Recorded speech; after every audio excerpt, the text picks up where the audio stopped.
The buzzing of my phone woke me up at 2:45 a.m. It wasn't the usual sound of a text or call. This was different, like a security alert. Half asleep, I almost ignored it, but something made me take a closer look. The notification was from an app one didn't even recognize, Secure Track. It read, "Alert, location data accessed." My name is Sabrina, and that message was the beginning of the end of my so-called normal life. I sat up slowly, careful not to disturb Paul.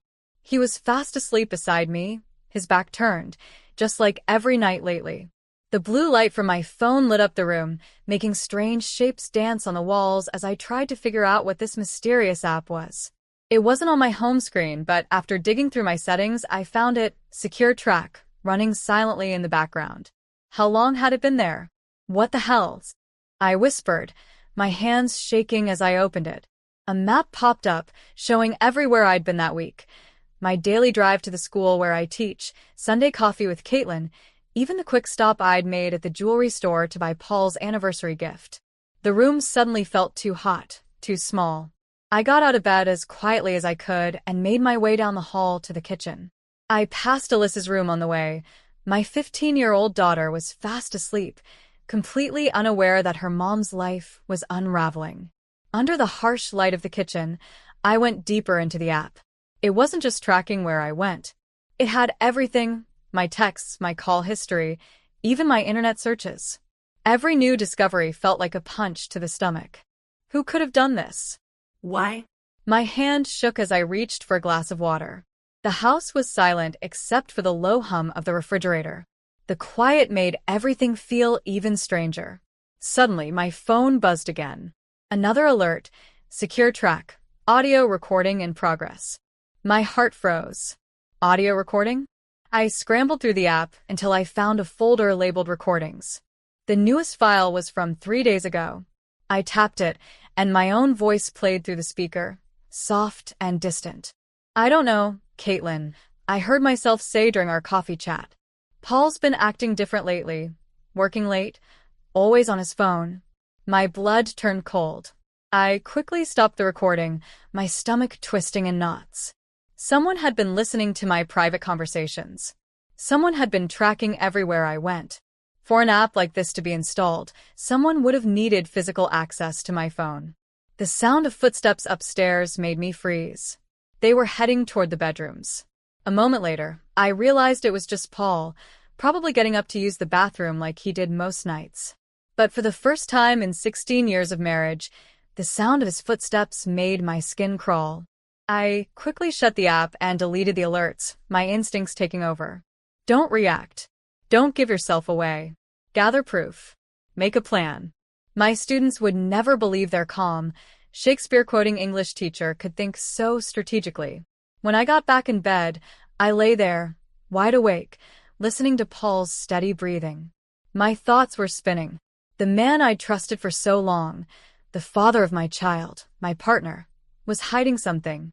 But why would he need to track me like this? Or was this part of something even bigger? One thing was clear, I couldn't confront him. Not yet. Not until I figured out what I was dealing with. Tomorrow I'd start digging. Tomorrow, I'd begin to untangle whatever secret was wrapped around my life. As I finally started to drift off, my phone buzzed again. Half asleep, I nearly ignored it. But then I saw it, a text from an unknown number. "Be careful what you look for, Sabrina. Some truths are better left buried." Morning came too soon, and I hadn't slept much. My mind was still spinning from everything I'd uncovered. But I forced myself to act normal, moving through the morning routine. The kitchen filled with the smell of coffee and toast as I packed Alyssa's lunch, doing my best to keep my hands steady. Paul came downstairs in his sharp blue suit, the one he always wore for big client meetings.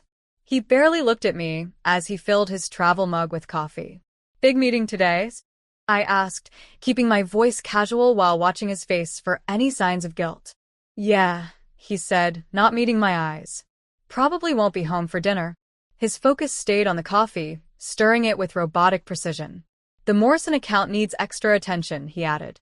The Morrison account. The same excuse he'd used 4 times in the past 3 weeks. My chest tightened.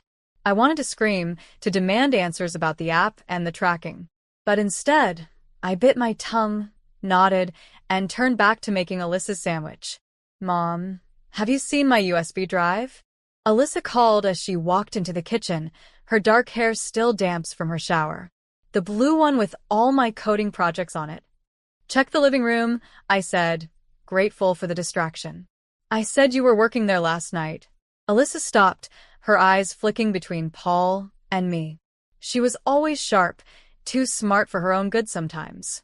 Her gaze narrowed as she noticed the space between us, the way we avoided touching when Paul brushed past me to grab his briefcase. Dad, she said suddenly, you promised to help me with my computer science project this weekend. Remember? The one about digital privacy and security. I froze, nearly dropping the knife in my hand. Paul's shoulder stiffened. Sorry, sweetheart, he said, his voice strained. Something came up at work. Maybe next weekend. Alyssa's face fell, but there was something else in her expression, suspicion. Right. Work again, she said softly. Paul leaned down, kissed her on the forehead, and headed for the door.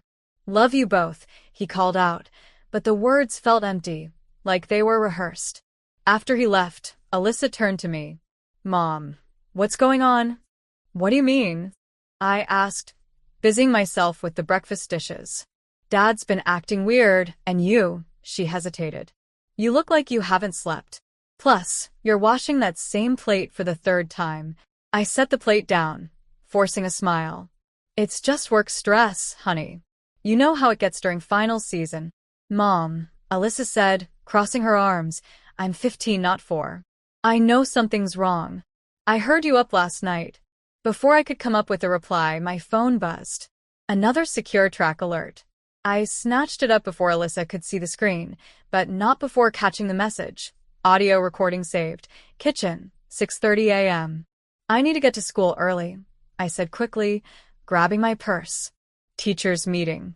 Will you be okay taking the bus? Alyssa's face shut down. Sure. Whatever. The drive to school was a blur. Once I parked, I pulled out my phone and searched for Caitlin's number. She'd been my friend since college and worked in IT security. If anyone could help me figure this out, it was her. But just as I was about to call, another text came through from the same unknown number. Careful who you trust, Sabrina. Caitlin might not be the friend you think she is. My blood ran cold. How did they know I was about to call Caitlin? Unless I glanced around the parking lot, suddenly feeling exposed. The spyware must have access to my phone's camera too. A knock on my window made me jump. It was just Etienne from the English department, looking concerned. You okay, Sabrina? The meeting's about to start. Yeah. Coming, I said, grabbing my bag. As I walked toward the building, my mind raced. I couldn't trust my phone. I couldn't trust my husband. Maybe I couldn't even trust Caitlin. And worst of all, I was starting to see cracks in my relationship with Alyssa, the one person I was trying so hard to protect from all of this. I walked into the school building, and my phone buzzed again. The message read, "Smart girl, your daughter. Maybe she should look into that computer science project more carefully. Lots of interesting things to learn about digital privacy these days." This wasn't just a warning anymore, it was a direct threat. And now they were pulling Alyssa into it. That was my breaking point. Tony Stark's office was tucked between a laundromat and Italian takeout place. The private investigator looked as worn as his leather chair. He flipped through the screenshots I'd taken of the spyware app. Secure Track Pro, he said, sliding his glasses off. High-end software. You can't just grab this off the regular market. Can you trace it? I asked. He nodded slowly. Already did. It was purchased 5 weeks ago through a shell company. But here's where it gets interesting. He turned his computer screen toward me. The buyer used your home address for billing. My stomach sank. Paul. That's not all, Tony continued, clicking through more files. The shell company's been busy. They've been making regular payments to a rental property in Oakwood Heights. Fancy place, too pricey for one person. Unless someone else is helping with the rent, I said, the words bitter in my mouth. Bingo. He pulled up a photo on the screen. My heart dropped. It showed Paul walking out of the building with a woman I didn't recognize. She was younger than me, effortlessly beautiful, the kind of person who didn't have to try. His hand rested on the small of her back in a way that was far too familiar. Erica Carr, Tony said. She works at Paul's firm. Junior partner. Rising star. Fast-tracked for promotion. My phone buzzed again with another secure track alert, but I ignored it. I focused on the dates under the photos. These are from the nights he said he was working late on the Morrison account, I muttered. Tony hesitated, then said, "There's more." The spyware? It wasn't his idea. I looked up, startled. From the email trail I found, he explained, Erica pushed for it. She's been encouraging him to make a clean break. A clean break? I asked, my voice shaky. From you and Alyssa. He slid a folder across the desk. These are all the files I pulled, including, he tapped one document. A consultation with a divorce attorney. Last week. The room felt too bright. The smell of Italian food wafting through the wall made me feel sick. Why the spyware, then, if he's planning to leave? I asked. Insurance, maybe. Or control. People do strange things when they're living double lives. My phone buzzed again. This time, I looked at the screen. Having fun with Tony? Wonder what Paul would think about his wife meeting strange men in secret. I felt the blood drain from my face. I showed Tony the message. His face darkened. They're watching you, he said quietly. Probably through your phone's camera. He grabbed a sticky note and scribbled down a number. Here. This is a burner phone. Use it to contact me from now on. And Sabrina, he looked at me, his tone serious. Be careful. People who use surveillance like this? They're not just messing around. As I walked to my car, another text popped up. Tick-tock, Sabrina. How long before Alyssa finds out her mother is sneaking around too? I sat in the driver's seat, gripping the steering wheel so tightly my knuckles turned white. They were trying to mess with my head, to make me doubt myself, to make me feel guilty for uncovering their lies. My phone rang. It was Paul. Hey, he said, his tone casual and smooth, like nothing was wrong. Just checking if you can pick up Alyssa today. My meeting's running late. Meeting. Right. I wondered if Erica was with him at that very moment, maybe running her fingers through his hair the way I used to. Actually, I said, my voice steady, I have a meeting too. With the Morrison account, the silence on his end was deafening. The Morrison accounts? His voice cracked slightly. Yeah, I said, starting my car. Funny thing about that account, Paul, they closed their business 5 months ago. I didn't wait for his reply. But hey, enjoy your meeting. Say hi to Erica for me. I hung up before he could respond, my heart pounding. Through the windshield, I caught a glimpse of my reflection. I looked pale, scared. But there was something else too, something harder, something determined. My phone lit up with his number again. I declined the call and opened the Secure Track app. If they wanted to watch me, fine. Let them see what happens when they push someone too far. I'd planned to go to Erica's apartment, but instead, I found myself in my classroom during lunch. I stared at a stack of unsigned permission slips for tomorrow's field trip, lost in thought. Alyssa appeared in the doorway. You missed breakfast again, she said, dropping her backpack by my desk. And Dad didn't come home last night. I forced a smile. He texted. Late meeting. Stop. Alyssa's voice cracked. Just stop lying to me. The fluorescent lights buzzed overhead as we locked eyes. Her face, once soft and childlike, now carried sharper edges, too knowing, too grown for her age. I found something on Dad's laptop, she said, pulling out her phone. Remember when he asked me to help organize his work files last weekend? My stomach tightened. Alyssa. There were emails, she interrupted. A lot of them. To someone named Erica. She placed her phone on my desk, the screen facing up. He's planning to leave us, isn't he? Before I could answer, a student appeared at the door. Mrs. Matthew, Principal Owen needs to see you. He says it's urgent. I found Paul waiting in the principal's office, sitting next to Mr. Owen. Paul wore his courtroom smile, the one he used when he was about to tear someone's reputation apart on the stand. Sabrina, Owen began, shifting uncomfortably. Serious allegations have been made. There's a claim about inappropriate contact with a private investigator during school hours, and concerns about your emotional stability affecting your teaching. The trap was closing. Paul had gotten ahead of me, spinning the story to suit him. Of course, he had. He was a lawyer. Manipulating narratives was his specialty. "I'm worried about you, honey," Paul said, his voice dripping with fake concern. "The paranoia, the accusations, the secret meetings. This isn't like you. Let me help you." Help? Like he'd helped by planting spyware on my phone? Like he'd helped by planning a divorce behind my back while pretending to be the perfect husband? "Mr. Matthew has suggested you take a leave of absence," Owen added, "to get things sorted out." My phone buzzed. Another secure track alert. Probably recording every word of this conversation. They were building their case, trying to make me look paranoid, unfit to teach, unfit to parent. "I have proof," I said quietly, my voice steady. Paul's smile faltered for just a moment. "Proof of everything," I continued. "The spyware you and Erica installed on my phone. The shell company. The apartment in Oakwood Heights." I turned to Owen. "I also have recordings of every conversation from the past 5 weeks. Yes, including conversations with students and parents. I wonder how the school board would feel about that kind of privacy violation." Owen's face went pale. "Privacy violation?" he stammered. "I'll email you the evidence," I said, standing up. "But right now, I need to speak to my daughter." "She found her emails, Paul. The ones to Erica about leaving us." Paul's confident mask cracked. "Alyssa found them?" "Yes," I said sharply. "So while you're here trying to ruin my career to cover your tracks, our daughter is sitting in my classroom, trying to figure out why her father is abandoning her."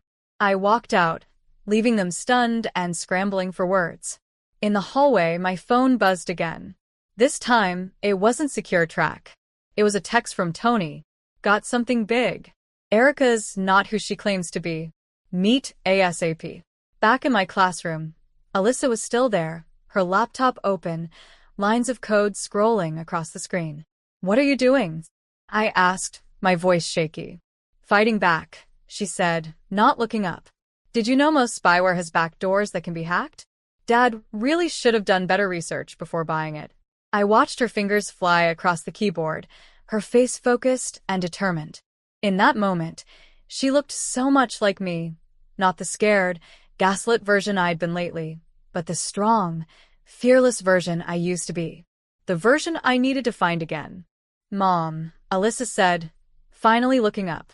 "I found something else in the app's code," Alyssa said, her voice low. "Something bad. Really bad. I don't think this is just about Dad's affair anymore." My phone buzzed. This time, it wasn't the unknown number. It was from Erica herself. "We need to talk. Your husband isn't the only one being blackmailed. Meet me tonight."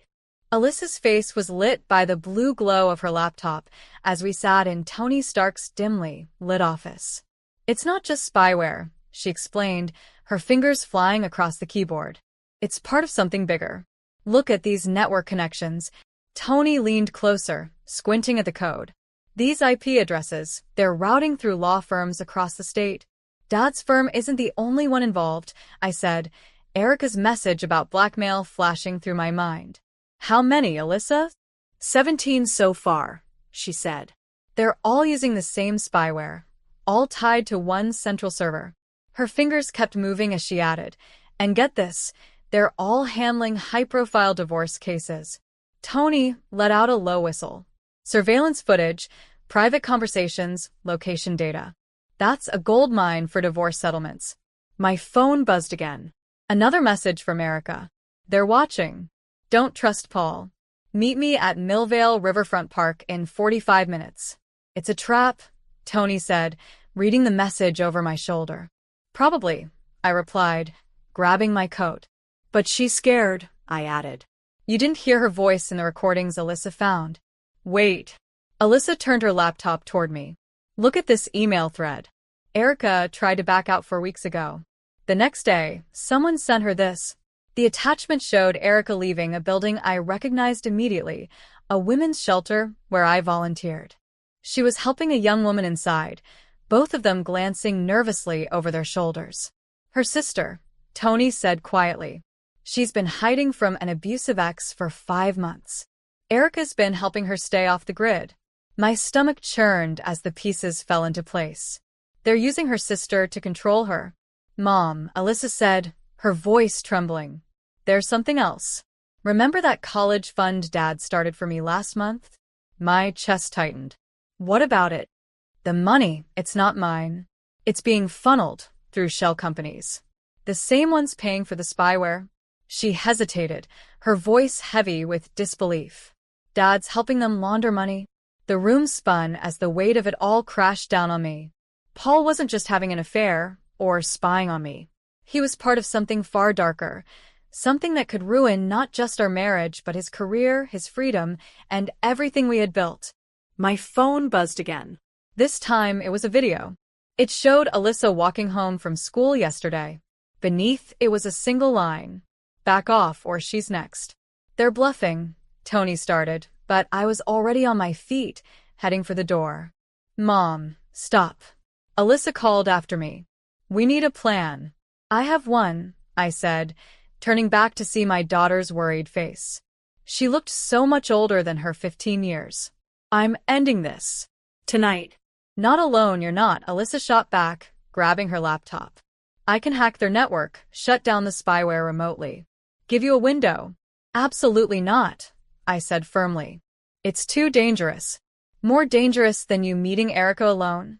She challenged, her chin raised defiantly. They're already threatening me. At least let me fight back. Tony cleared his throat. The kid's got a point. You need backup. I've got a friend in the FBI's cybercrime division. One call. No, I shook my head, thinking about Erica's sister and all the others being blackmailed. Not yet. If we scare them off too soon, people could get hurt. We need to know exactly what we're dealing with first. My phone buzzed again. This time, it was a photo of Paul entering a building I didn't recognize, followed by a message. TikTok. Your husband's about to make a deal. A deal that can't be undone. Choose wisely. I looked at Alyssa, my brave, brilliant daughter who refused to be a victim, and at Tony, who had become more than just an investigator. They were my allies in this chaos. Okay, I said at last. Here's what we're going to do. Alyssa, you and Tony will work on accessing their network. But you stay here where it's safe. I'll meet Erica and find out what she knows. And then, Tony asked. I thought of the lies, the manipulation, the threats against my daughter. My voice was steady as I replied, and then we burn it all down. Every last bit of it. As I left the office, I heard Alyssa's fingers flying across her keyboard. I couldn't help but smile grimly. They thought they could scare a mother by threatening her child. They were about to learn how dangerous that mistake would be. Millvale Riverfront Park was eerily quiet when I arrived. Erica sat alone on a bench near the water. She looked nothing like the confident woman in Tony's photos. She seemed smaller, fragile. They're watching, she said without looking up. But Alyssa's program worked. We have about 10 minutes before the spyware kicks back online. I sat beside her, keeping a safe distance. Tell me about my husband's deal. It's not just Paul, she said, her hands trembling as she handed me a USB drive. The firm's been running this for years. They install spyware on their own clients' devices, collect dirt on both sides during divorces, and use it to manipulate settlements. The money laundering? That's just extra profit. My phone buzzed. A text from Alyssa. Mom, something's wrong. Dad's not at the office. The message cut off. Behind me, a voice I knew all too well said, Going somewhere, Sabrina? I really wish you'd stayed out of this, Sabrina. Paul stepped out of the shadows, and he wasn't alone. 3 men in suits flanked him, their faces cold and emotionless. The thing is, Paul continued, moving closer, you were never supposed to find the spyware. That was Erica's mistake. He shot her a sharp, disappointed look. She got sloppy. Like you got sloppy with the college fund? I said, stepping in front of Erica. Money laundering through our daughter's account? That's low. Even for you? It's called protecting our future, he replied, his smile empty. Everything I've done was for us. The firm's offering me partner, Sabrina. Real power. All I had to do was prove my loyalty. By spying on your own families? I demanded. By showing I know how to play the game. He gestured to the men beside him. Now, we can handle this quietly. The firm is willing to be generous. A clean divorce, full custody of Alyssa, a comfortable settlement. All you have to do is walk away. My phone buzzed in my pocket. A message from Tony. FBI on the way. Stall him. And if I don't walk away? I asked, keeping my voice steady. Paul's expression turned cold. Then things get complicated for everyone. He held up his phone, showing a live feed of the women's shelter where Erica's sister was staying. And maybe that bright future Alyssa has in computer science disappears too. It would be a shame if she got caught hacking corporate servers. You'd threaten your own daughters? I asked, my voice shaking. The words tasted bitter. I'm protecting her, Paul said, stepping closer. His tone softened, almost pleading, teaching her how the world really works. Come on, Sabrina. Take the deal. We can all walk away from this. Behind me, Erica let out a soft, broken sound. I thought about her sister, about all the families this scheme had hurt, and about Alyssa, who had just seen her father for who he truly was. You're right about one thing, I said quietly. This ends tonight. I pulled out my phone and turned the screen toward him.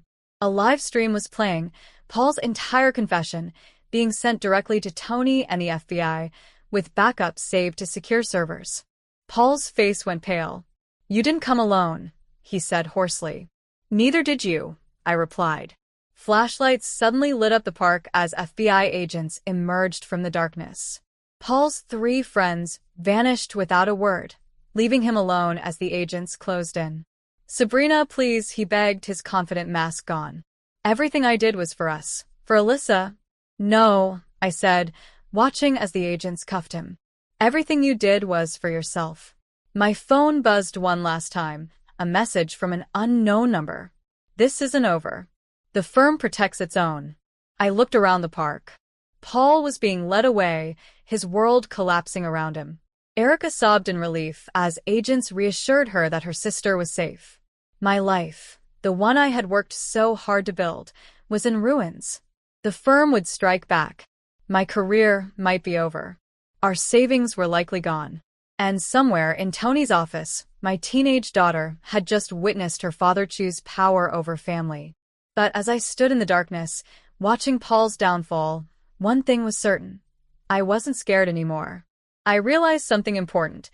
Sometimes you have to let everything burn to see what's truly worth saving. My phone buzzed again. It was a text from Alyssa. Mom, you okay? No, I wasn't okay. But for the first time in weeks, I knew exactly what I was fighting for. The holding cell at the federal building wasn't what I'd imagined. Paul sat inside, still wearing his expensive suit, somehow looking both powerful and pitiful under the harsh fluorescent lights. 2 FBI agents stood outside, but had given us privacy to talk. You could have taken the deal, Paul said quietly. We could have kept our family.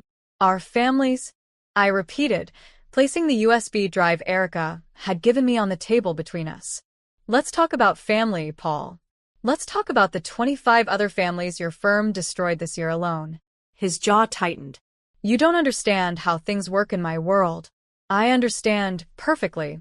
I slid a stack of printouts across the table, bank statements, emails, surveillance logs.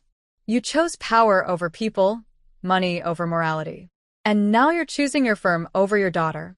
Leave Alyssa out of this, he said, his voice rising. You brought her into this. I shot back, my voice steady, even though my hands shook. You used her college fund to launder money. You threatened her future to protect your scheme. A knock at the door made us both jump. I turned to see Alyssa standing there, Tony right behind her. I hadn't expected her to come. I'd tried to shield her from this moment, but the determined look in her eyes reminded me so much of myself. I want to talk to him, she said, stepping into the room. Paul's face crumpled. Sweetheart, don't. Alyssa sat beside me, her laptop open.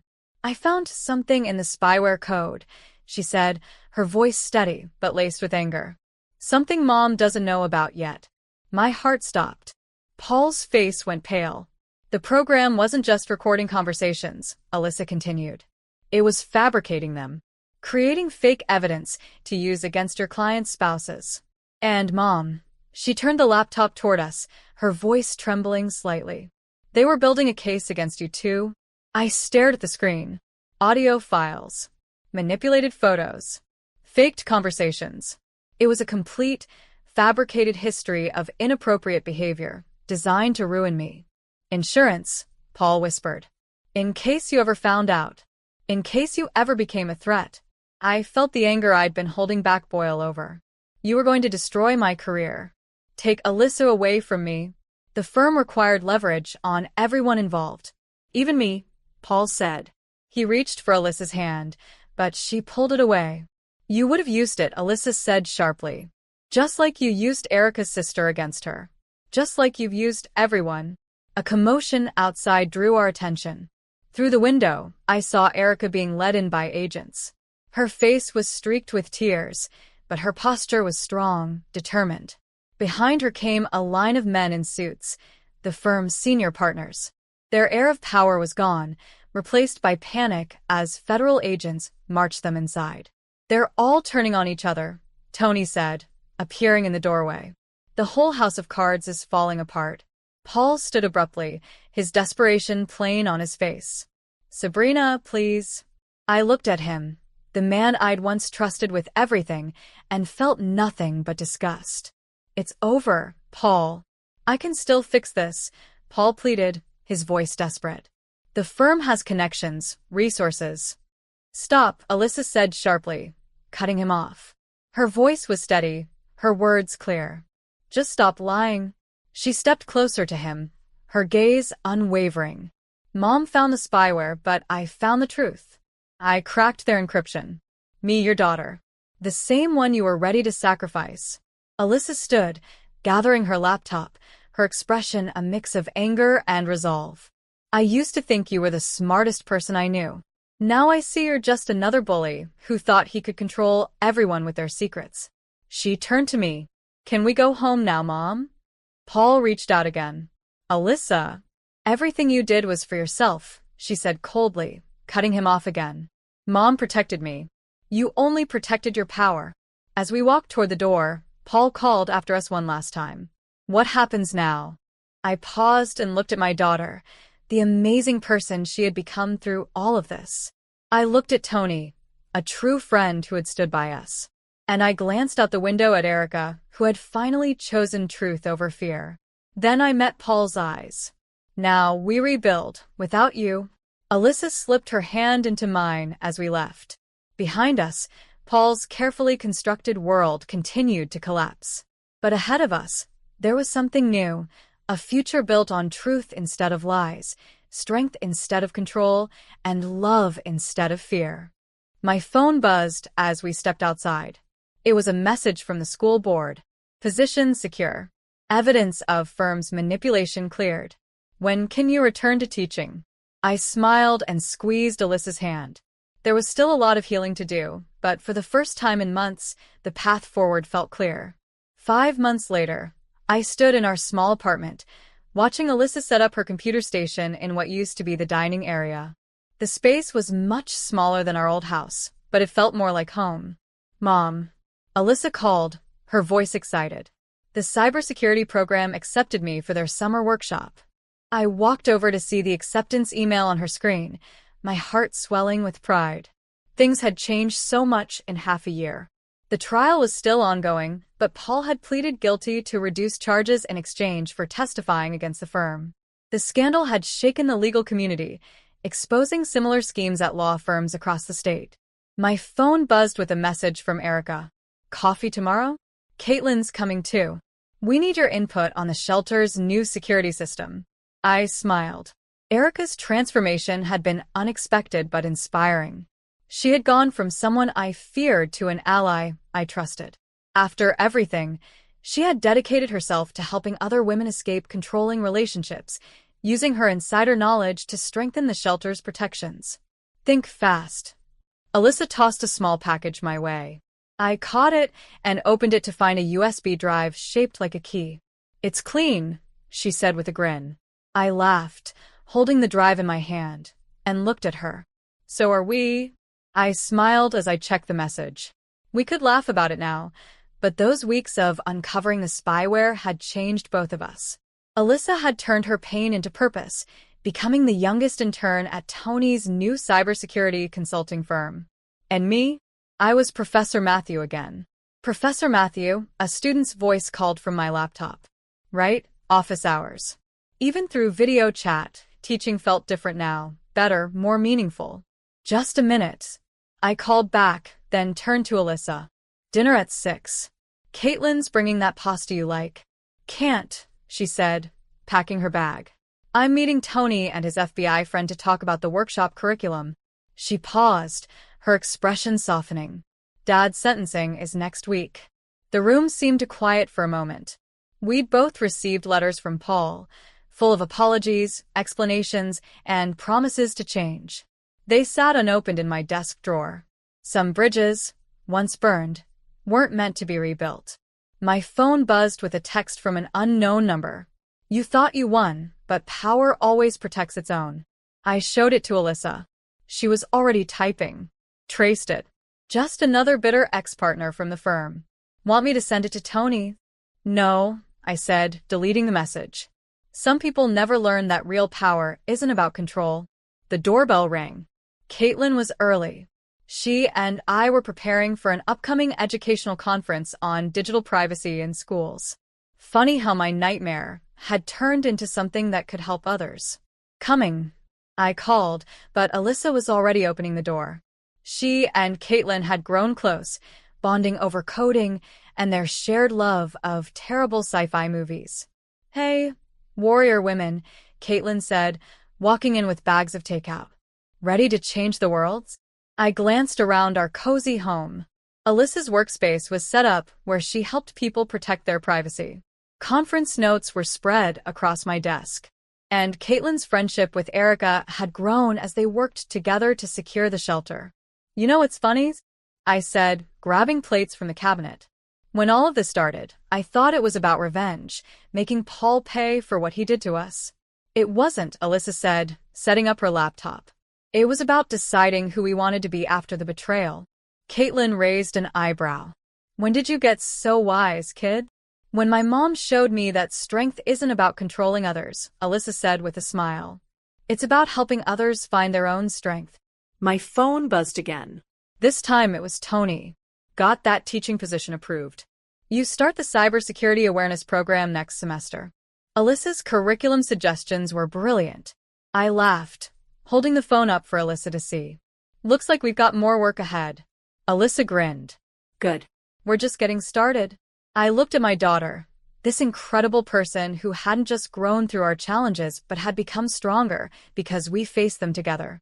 I looked at Caitlin, who had become more than just a friend, and at the life we had built from the ashes of betrayal. Some scars never fully heal, but they remind us of how strong we are. And sometimes, the best revenge isn't about destroying those who hurt us. It's about creating something better from the ruins they left behind. All right, I said, opening the takeout with a smile. Let's change the world.